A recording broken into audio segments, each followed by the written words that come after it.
Oi, pessoal! Bem-vindos a mais um episódio do canal Impulso. A entrevistada de hoje é Greta Paz, fundadora da empresa Eixo, uma empresa especializada em experiências de conteúdo para marcas. Em 2019, Greta foi escolhida pela revista Forbes como uma das pessoas com menos de 30 anos de maior destaque no Brasil.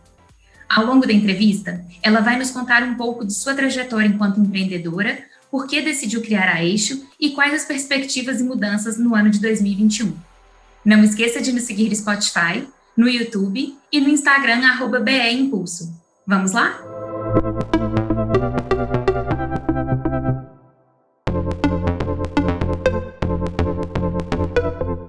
Greta, muito obrigada por estar aqui, muito obrigada pelo seu tempo. Primeiro eu queria começar entendendo um pouco da sua trajetória. Quando na sua vida você decidiu que queria empreender e da forma que você empreende? Legal, eu que agradeço esse convite, estou super feliz de dividir esse momento contigo e com todo mundo que está nos assistindo. Então, minha história como empreendedora começa com 21 anos, eu empreendi bem cedo, porque eu não encontrava o lugar que eu quisesse trabalhar. Então, eu já tinha trabalhado em empresas muito legais, mas nada realmente mexia com o meu coração a ponto de eu querer dedicar quase 9 horas por dia a uma empresa.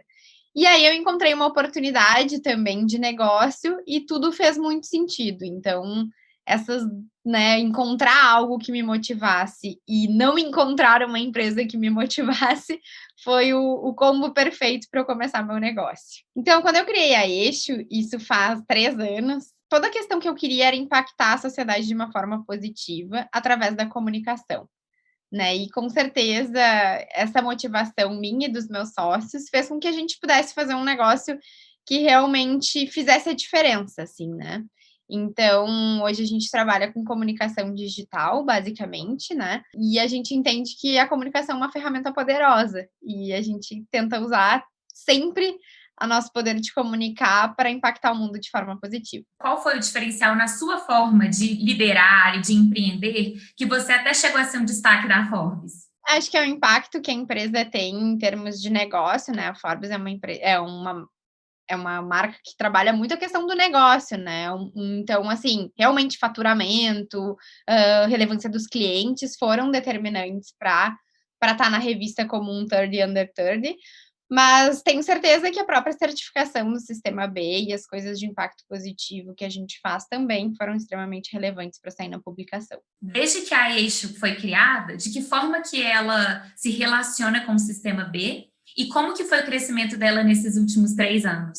Então, assim, a gente começou com alguns clientes mais locais, vocês podem perceber pelo meu sotaque, eu sou gaúcha, e a gente começou no Rio Grande do Sul.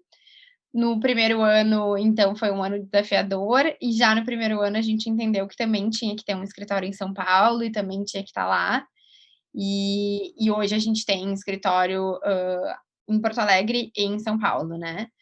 No segundo ano, a gente teve um crescimento bem relevante. No final do segundo ano foi a questão da Forbes, né? Então, a gente cresceu 30% no ano, cresceu em clientes nacionais que a gente tinha sonho de trabalhar. E no último ano, agora 2020, a gente cresceu 138%, então a gente cresceu muito, né, mesmo num contexto de mundo muito difícil e tudo mais. A gente, por trabalhar com comunicação digital, né, obviamente, teve mais procura, e hoje a gente trabalha, né, esse crescimento são 62 pessoas no time, e a gente trabalha clientes nacionais e agora os primeiros internacionais também.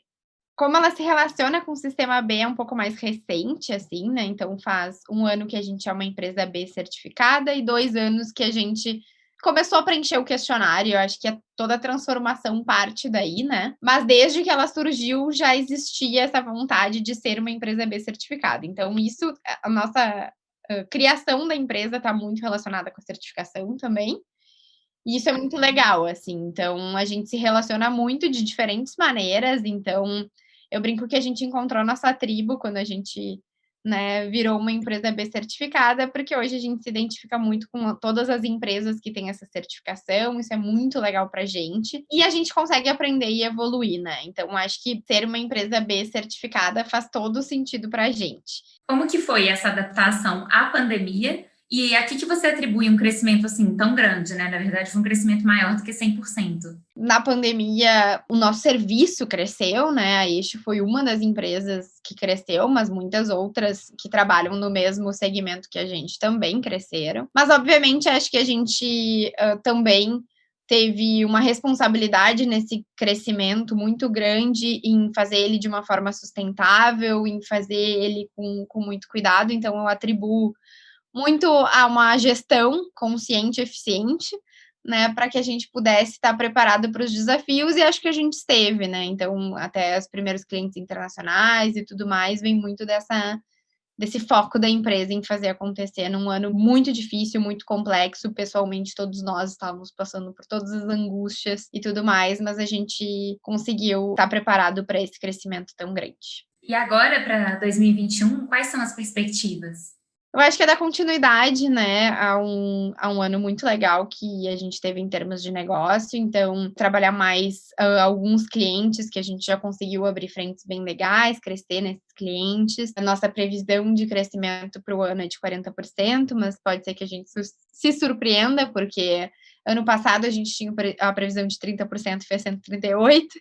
Então, as perspectivas são, né, nesse sentido de crescimento do negócio, são essas, mas existem outros indicadores que para a gente são muito importantes relacionados a impacto. A gente criou no ano passado o nosso grupo de trabalho que trabalha questões raciais, principalmente com recorte na negritude, mas a gente precisa, enfim, como produtores de comunicação no país, a gente precisa pensar muito nesse impacto das nossas mensagens e fazer essa mensagem representar realmente a diversidade do nosso país. De que forma a sua equipe se capacita? De diferentes maneiras, e ainda bem, né? Cada pessoa tem a sua forma de buscar o seu repertório, mas a Eixo precisa estar sempre estimulando isso. Então, a gente tem a Eixo News, que é uma curadoria das notícias do nosso mercado, que a gente dispara para pessoas de dentro da empresa e de fora da empresa todas as semanas. Existem cursos e capacitações que a gente está sempre fazendo, então podem ser de hard skills ou de soft skills, né? Então, desde cursos técnicos mesmo, para as habilidades que as pessoas precisam desenvolver, mas a gente também tem, por exemplo, o curso que a gente fez com o IDBR, através do Sistema B, para as questões raciais que eu estava falando até então. Então, a gente está sempre buscando conhecimento, e isso é o que não pode parar. Quando você criou a Eixo, você chegou a se inspirar em algum outro negócio? Claro, acho que a gente sempre está buscando referências e inspirações, assim. Cada empresa me inspira por alguma coisa, ou pessoas, ou enfim. Mas acho que a Patagônia acaba sendo uma grande referência de também atuar num segmento que já tem uma forma de fazer, que não tem uma visão de impacto, e ter reinventado isso.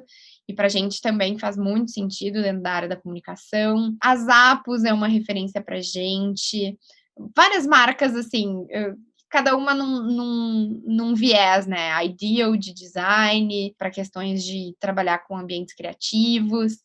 Cada empresa vai nos inspirando, e acho que a gente é um somatório de todas essas grandes inspirações. O que você diria, Greta, em relação aos bastidores, daqueles primeiros erros, primeiros desafios e acertos também, logo que você criou a empresa?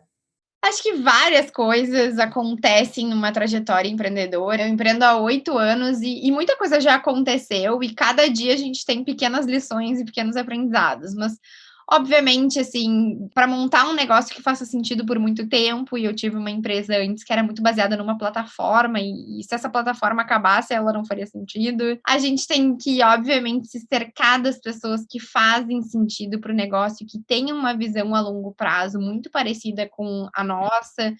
Acho que tem várias lições, assim, muitas vezes a gente vê que os empreendedores gostam de trazer as lições mais, eu não sabia nada do financeiro, da contabilidade, do jurídico, mas eu sempre acho que se a gente se cercar de bons mentores, a gente resolve todas essas questões, né? Claro que a gente vai tropeçar. Agora, a questão do propósito, do porquê fazer empresa, de ter resiliência, tudo isso é muito mais desafiador, assim. De que forma que você acha que a educação e a educação que você teve ao longo da sua formação te ajudou na vida empreendedora? Olha, acho que me ajudou muito, e eu vejo que, né, eu tenho muitos privilégios na minha educação, que com certeza me auxiliaram a ser a profissional que eu sou hoje. Então, eu venho de uma família de empreendedores, onde desde pequena eu escuto falar sobre empreendedorismo nas mesas de jantar, nos almoços ou em qualquer momento. Acompanhei muitas vezes minha mãe num dia de trabalho, meu pai num dia de trabalho. Depois disso, a própria educação que eu tive de escolas, né, já me despertou, mas obviamente tudo não estruturado também, né? Então, assim, eu estudei jornalismo na faculdade e eu não tive uma cadeira que falasse sobre empreendedorismo, que me auxiliasse. Então, eu tive que achar outras maneiras de buscar o conhecimento. Mas a base, né, da formação, ela estava mais sólida pela oportunidade que eu tive de estudo, assim. Então, por mais que eu não estudasse empreendedorismo, que eu acho que é super importante, super relevante, porque hoje todo mundo é empreendedor, não existe mais como tu não ter esse pensamento empreendedor na tua carreira. Eu tinha bases para buscar isso e me cercar de pessoas, e então a minha educação tem o lado formal e o lado informal dela, né? Quando você falou que você teve que buscar outros conhecimentos para além do jornalismo, você se lembra assim, você buscou participando de programas ou procurando qual tipo de fonte? Como foi isso? De diversas maneiras. A primeira é lendo muito, assim, eu leio realmente bastante, desde quando eu comecei a empreender. Acho que eu já devorei muitos livros de negócio, até que chegou uma hora que eu não aguentava mais. Mas eu também fiz alguns cursos de curta duração que me auxiliaram. Participei de Startup Weekends como uma forma de entender um pouco mais sobre o universo empreendedor. Me cerquei de mentores mesmo, tomar um café com tal pessoa que vai poder me ajudar em determinada coisa. Contratei mentores, então acho que fui buscando um pouquinho de cada canto mesmo. Tem algumas dicas de leituras ou de conhecimento que você queira passar para quem está entrando nesse mundo empreendedor?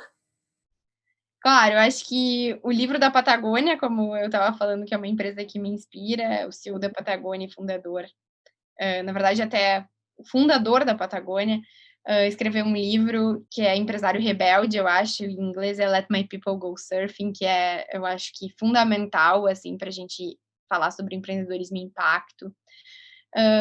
Brasileiro, eu acho que o livro da Reserva também, uma empresa B, né?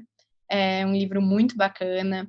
Agora eu estava lendo o livro das Apos, que é a Satisfação Garantida, que é um livro muito legal sobre experiência do consumidor, né, do cliente, CS. Nossa, tem tantos livros bons. Tem um livro do Google também, que é bem legal, de empreendedorismo, que fala sobre a área de pessoas do Google e os benefícios e como é que, né, por que tanta gente sonha em trabalhar no Google. Então, acho que a gente vai pegando um pouquinho de cada coisa e isso vai formando a empresa que a gente tem e o negócio que a gente quer ter. E Greta, como você já foi jurada de alguns programas, tipo do Startup Weekend, o que você olha como principal critério? O que para você é essencial ver quando a pessoa apresenta um projeto? Depende muito do evento e da situação, né? Porque o Startup Weekend tem um compromisso, não é como se eu estivesse investindo numa empresa, e sim o quanto se aprendeu nessa trajetória, né? Então, num Startup Weekend, por exemplo, tem muito da jornada, né, de inovação, de um pitch muito bem feito, porque a gente acaba olhando muito para a questão do pitch, o impacto desse negócio. Então, existem alguns critérios que talvez sejam, né, diferentes de Greta, você investiria nesse negócio? Que aí tem que estar alinhado com o meu propósito, tem que estar alinhado com o que eu acredito, com segmentos e setores que eu tenho afinidade. Aí eu acho que é outra dimensão mesmo. Com certeza. E como que você vê que vai ser esse mundo das startups assim nos próximos anos e dos novos empreendimentos no Brasil? Igual você falou, hoje em dia todo mundo acaba que tem que ser um pouco empreendedor mesmo na carreira. Mas como que você vê essa carreira de empreendedorismo e desenvolvimento do empreendedorismo no Brasil para os próximos anos? Primeiro, é diferente o empreendedorismo por opção e o empreendedorismo por necessidade. Então, quando a gente vê uma crise como a gente está vendo, vai aumentar o número de empreendedores por necessidade. E aí a gente não pode entrar numa bolha e achar que as receitas do Vale do Silício vão funcionar, porque não é isso, né? Não é sobre isso que a gente está falando. Então, acho que nos próximos anos, sim, a gente vai ver um aumento do número de empreendedores que abrem CNPJs como única alternativa Eu falo que todo mundo é um pouco empreendedor, porque hoje o mundo dos negócios exige, então tu pode ser um intraempreendedor, né? E aí eu acho que as empresas com impacto, as empresas que têm uma certificação B, elas vão ter muito espaço no mercado. E aí tem o outro lado que são as startups, né? Que não necessariamente tu precisa ter uma empresa escalável, né? Acho que virou um pouco, só se fala sobre isso, mas não é só sobre isso que a gente tem que falar.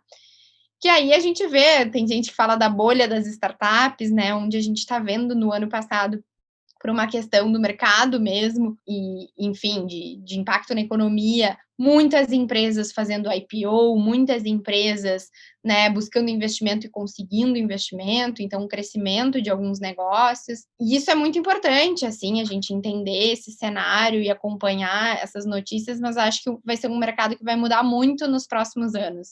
A gente vai ver muitas novas empresas crescendo, surgindo, e aí há quem diga que é a bolha das startups, né? Veremos. Sobre o empreendedorismo feminino. Como que você vê hoje que ele está crescendo? Você consegue hoje ver novas mulheres assim sendo players maiores no mercado? Na sua própria empresa, como que é essa participação? Porque ainda é uma dificuldade a gente ver mulheres que tenham esse reconhecimento, que tenham empresas crescendo muito. Como que você está vendo essa mudança?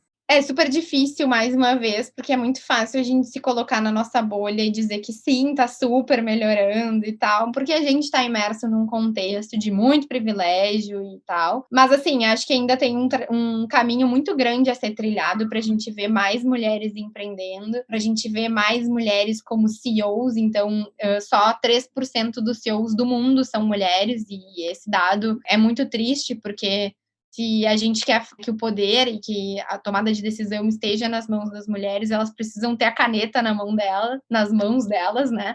Então, acho que ainda tem um caminho muito longo a ser percorrido, mas eu já vejo movimentações, isso que é importante, né? Eu acho que a gente está pelo menos refletindo, debatendo e tentando trazer um espaço. Dentro da Eixo, a gente tem muito cuidado com isso, as lideranças femininas são muito presentes, a gente monitora isso e está sempre, né, tendo um cuidado grande, porque para a gente faz muito sentido. A gente é uma empresa, acaba sendo uma empresa muito feminina mesmo. Como que hoje vocês disseminam conhecimento, vocês passam esse conhecimento de forma clara, sem ser as mentorias? Tem alguma forma onde as pessoas podem ter acesso a tudo que vocês capacitam? A gente ainda não tem nenhum espaço aberto onde as pessoas possam pegar um pouco do conhecimento que existe dentro da Eixo. A gente tem alguns projetos mais estruturados, então a gente tem o Manda Real, que é um projeto de impacto social que a gente ensina audiovisual nas escolas da periferia. A gente tem algumas coisas, mas são programas, assim, não existe um espaço onde tu consiga acessar os materiais da Eixo, enfim, o conhecimento que ele existe. Dentro da construção de conteúdo, vocês têm alguma metodologia que vocês seguem na empresa? Porque algumas pessoas têm a dúvida assim, como que alguém pode entrar para trabalhar lá? Tem uma metodologia, vocês olham a formação da pessoa, como que acontece isso? Não existe uma metodologia para entrar na Eixo ou um conhecimento total que tu precisa ter, assim, ou uma formação. A gente tem pessoas de cursos muito diferentes, a gente tem psicólogos, historiadores da arte, designers, jornalistas, publicitários, e acho que isso que compõe a comunicação, isso que faz com que a gente tenha tanto conhecimento diferente. E aí vai depender um pouco o processo seletivo, então a gente tem processos seletivos onde o grupo de trabalho o GT Racial, por exemplo, que eu falei, ele que lidera o processo, então a gente está buscando mais diversidade. Existem outros processos em outros momentos que a gente está com um olhar muito para trazer mais mulheres para o time, então vai depender muito, assim, e existem várias áreas né, dentro da Eixo, então existe a área de performance, existe a área de concept, existe a área de craft, existem os executivos de conta, então tem espaço para uma galera dentro da empresa. E para uma empresa que o objetivo, né, que o core dela é produção de conteúdo, o que você acha que é essencial para poder fazer esse tipo de trabalho? Começa por criar contextos criativos mesmo, então o medo de errar paralisa, a gente precisa ser inovador na produção de conteúdo. A gente precisa conhecer, sim, muito do negócio do nosso cliente, entender como o nosso trabalho contribui para alcançar os objetivos do cliente. A gente precisa de diversidade, né? Então, uma empresa de produção de conteúdo que tem pessoas que bebem das mesmas fontes, fazem as mesmas coisas, olham para as mesmas pessoas, vai produzir as mesmas coisas, né? Então, acho que isso também é muito importante. E tá sempre provocando a inovação, né? Sempre buscando conteúdo e conhecimento. Acho que isso é fundamental.